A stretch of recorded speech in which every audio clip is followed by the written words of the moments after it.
Alito Alessi is the artistic director of Danceability International and the co-founder of Danceability. Alito has been involved in the evolution of contemporary dance for the past 30 years and is internationally known as a pioneering teacher and choreographer in the field of contact, improvisation, dance, and disability.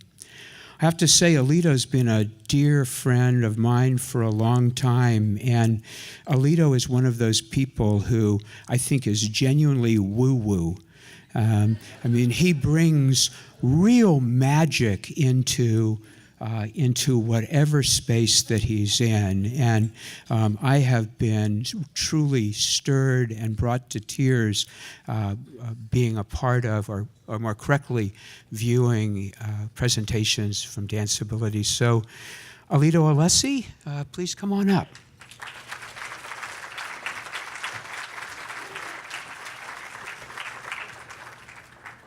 I have no hat to pull a rabbit out of.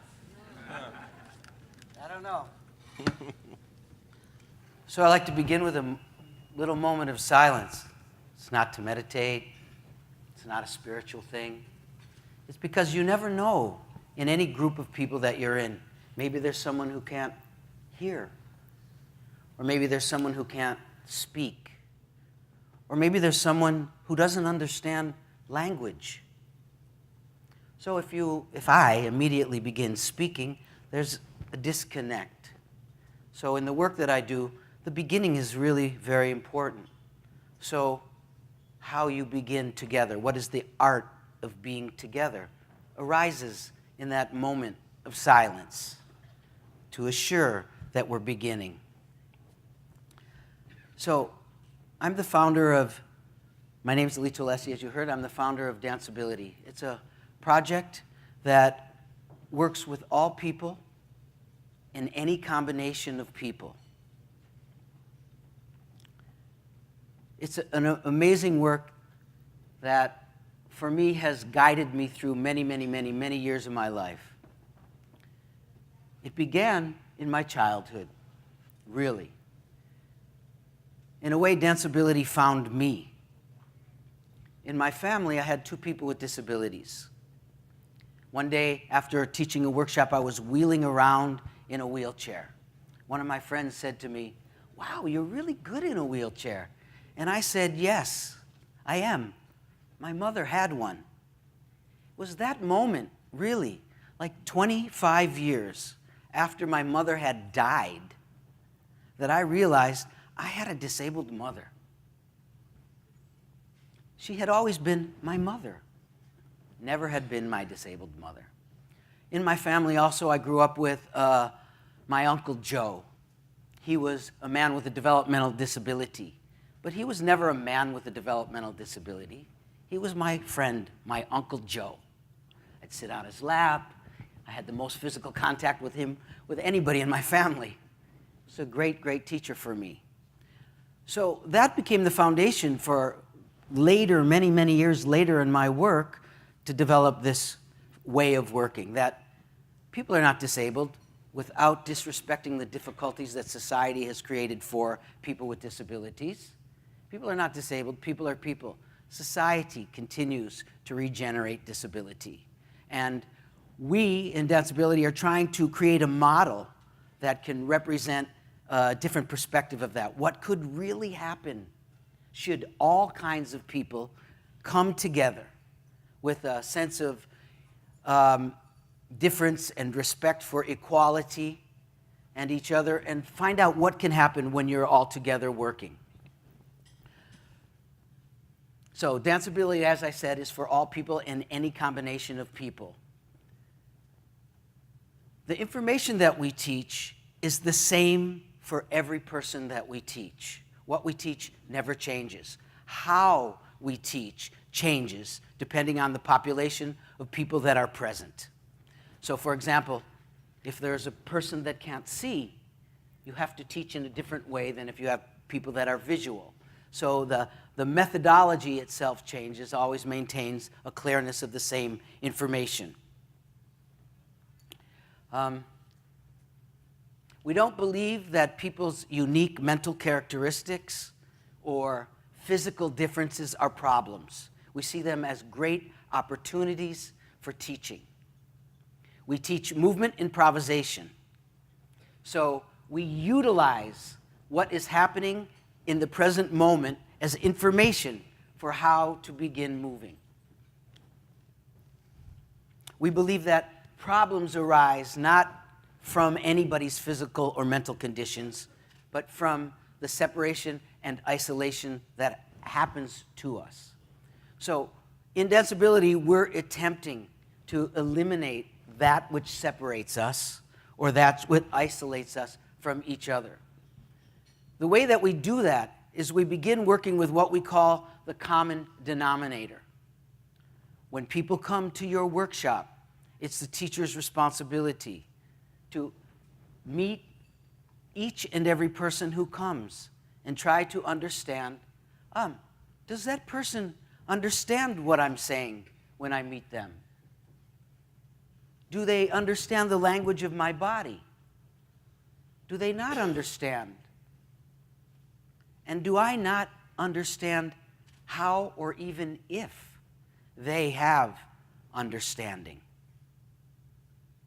I meet in that moment to get that information.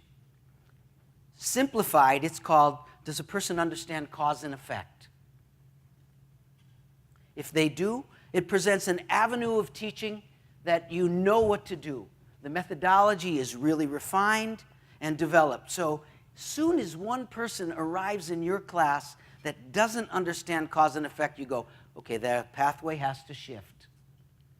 And we shift so that we never separate and isolate anybody. We never teach anything that any one person cannot do. Nobody ever says, I can't do that, I'll wait for the next thing. If that happens, I, as the teacher, am duplicating disability in society. So it's about total inclusion all the time. That's what happens with a sense of common denominator intellectually. Physically, you also have to identify what are the movement possibilities. And so that you're never trying to teach things that would also, again, leave somebody out.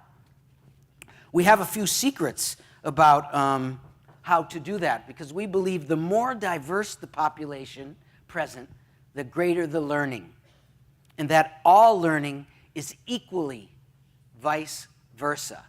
You know, in this world of mixability dance that I work in, there's a lot of people that perceive our work as social work or therapy or trying to change people to help make them walk if they can't walk, or to conform more to the world of ability. Well, it's really not that way.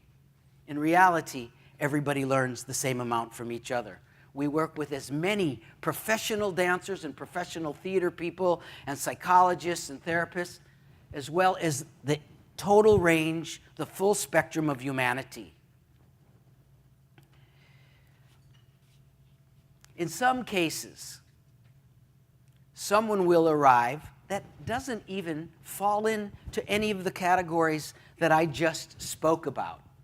The categories are just a way to organize, to know, and to facilitate the building of community. But sometimes people arrive in a workshop brought by their parents, maybe in a hospital bed or in a wheelchair, and they have absolutely no movement ability beyond the blinking of their eyes or the breathing and the movement and expansion of their rib cage from their lungs, or their heart being massaged by their lungs. Only movement. And any relationship, nonverbal or communicative, nothing. One time I was teaching a workshop recently, well, there were two of those people in a workshop, and in the closing circle, one of the students said to me, how do you know they even want to be here? How can we work together? Maybe they're inside their body not wanting to be here. What do you do? Why do you continue just to move on and work? In the methodology, we have a way to be totally inclusive with those people. Some of the elements, touch, are one of the things that facilitate that. Another thing that I'll talk about a little bit later, the numbers work, is also a facilitator of that. But I said to that person in that circle, see their parents sitting over there? the two families' parents sitting on the side, how they're interacting and how happy that the parents were. I said, that family has 3 people. 2 of them are really happy. That's going to have an effect on the third person. That was all I had. That was my response. So, in those situations, we organize a little team when we go in to teach, and we call that a satellite support team. That satellite support team does things like, if someone doesn't know how to choose a partner, when you say, find a partner, or someone's blind and you say, find a partner, someone doesn't move. Well, one of the satellite support team watches to make sure, does someone choose them? And if not, they go and say, may I be your partner? In the beginning of all our workshops, we begin in a circle so that each person has a moment of time. Maybe they have a voice to introduce themselves. Maybe they don't. Everybody has an equal moment of time. Gives me time also to identify some information that I need about teaching them and creating community. So the satellite support team watches. If someone doesn't choose, they choose them. Maybe they stay out of the circle. And at that point in time, the whole circle's gathering. Someone's afraid of the circle, and they go to the back. So one of the satellite support team maybe stays out of the circle on the other side of the room, just so the composition of the space has nobody doing anything alone. So nobody is absolutely alone. In danceability, we have 4 basic principles that we work with: sensation, relationship, time, and design. Those principles are extremely complicated and high-ended understanding of improvisation that can feed and train the most sophisticated performers in the world. And they have studied danceability. Sensation is the experience of your body moving. Everybody, move one part of your body. Put your attention in that experience. That's a sensation. That's one thing we work with. Coming home, tracing sensation with your attention. Relationship, when your body moves, it speaks. All bodies speak. When 2 bodies speak together, it's a relationship. Time is the third principle that we work with. We all move generally in the same time. We're sort of each day we do things at the same speed, the same time. Our habits and our patterns of what we do take over. They generally come from our past, pushing us into our future. We're attempting to arrive in the present by changing time. So if you normally walk like this, I might ask you, oh, would you walk like this? Something will change. Or if you move fast all the time, I'll maybe ask you to be still and just for a moment to experience the difference of what happens when you change the speed at which you do things. That's time. Design is the accumulation of the first 3. Design is what makes a space equally accessible to everybody. It's not a visual thing. Composition is about what allows each person to be equally liberated as the next person in a space of working. So in danceability, we have this saying, every person can make every movement, and any one part of your body can both experience and express every emotion. So for example, principles of movement. If interpretation means, if I say everybody in this room jump, but you can't leave the surface of the chair that you're sitting on, jump. There you go. Very good.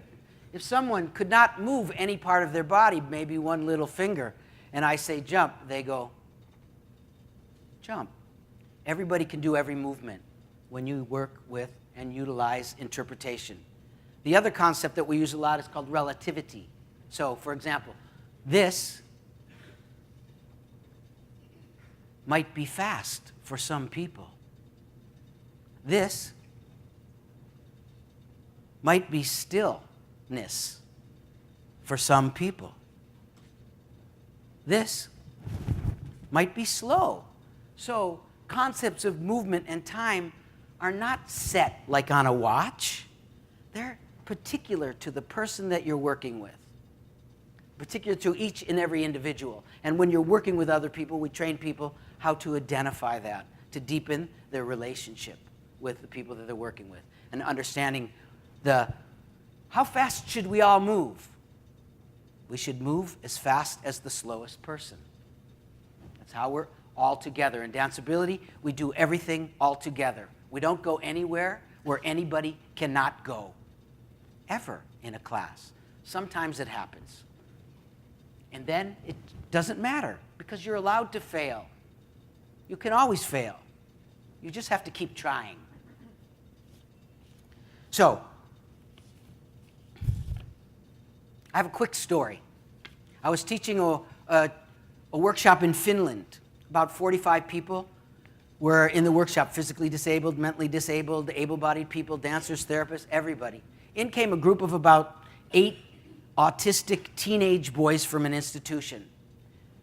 I'm not going to do it because some of you can't see. One of the boys came into the room, walked across the room so I could see he could move. Then he laid down and he stuck his face up against the wall and his back to the group. I said, oh, okay. He can move, and now he's in stillness. I identified what is. That's how I'm going to begin, with what is movement and stillness. We built a circle around him. We introduced everybody. We did what we had to do, and we began the workshop. After we had the circle built around him, working in duets and trios and small groups, using the concepts of movement and stillness, because he could do them, and in that concept of movement and stillness, there's no wrong choice. So everybody can work together, everybody can work how they want to, make their own choices, and there is no wrong choices. Stayed there the whole day. The second day, I came into the class, and again, he was already there. But after a few minutes, he sat up, and then he laid back down, put his face against the wall. A few minutes later passed, he sat up. He sat back, laid back down, put his face against the wall. I said, oh, we're working with levels now.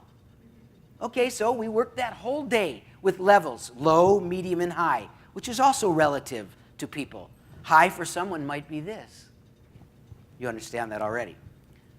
On the third day, he was there again. I decided to start the class to take a risk. And I asked him, I said, Auntie, would you demonstrate with me?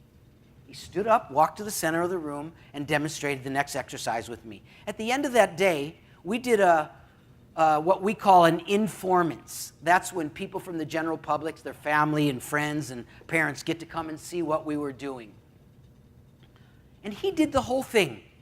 He did every exercise that we did while the whole days when he had his face into the wall. So you never know what people are learning or how people learn.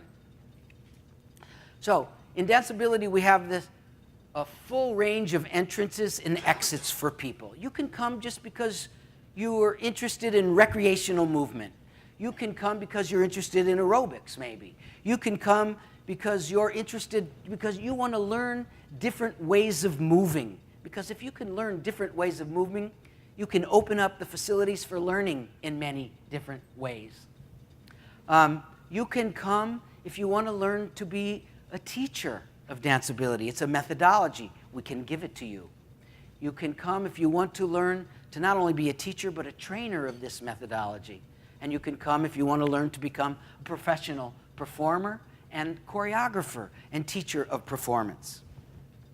So we're creating a model where we can experience creativity, difference, and equality, and hopefully share the experience of that with all people in the studio and beyond. I think that's probably my time. Thank you very, very much.